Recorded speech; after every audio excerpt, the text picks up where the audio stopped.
Hello दोस्तों, कैसे हो आप सभी। दोस्तों उम्मीद करता हूँ आप सभी काफ़ी अच्छे होंगे। दोस्तों स्वागत करता हूँ आप सभी का हमारे इस चैनल टेकजेनिक्स में।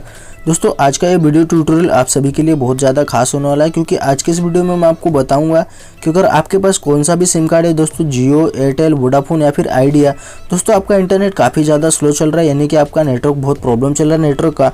तो दोस्तों आज के इस वीडियो में मैं आपको एक ऐसी एपीएन की सेटिंग बताने वाला हूँ जिसकी मदद से आप अपने इंटरनेट की स्पीड को काफ़ी ज़्यादा बढ़ा सकते हैं और दोस्तों आपके पिंग को भी काफ़ी ज़्यादा कम कर सकते हैं।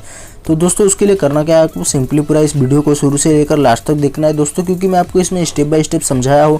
तो दोस्तों अगर आपको वीडियो को जरा भी स्किप कर देते हैं तो आपको कुछ भी समझ में नहीं आएगा।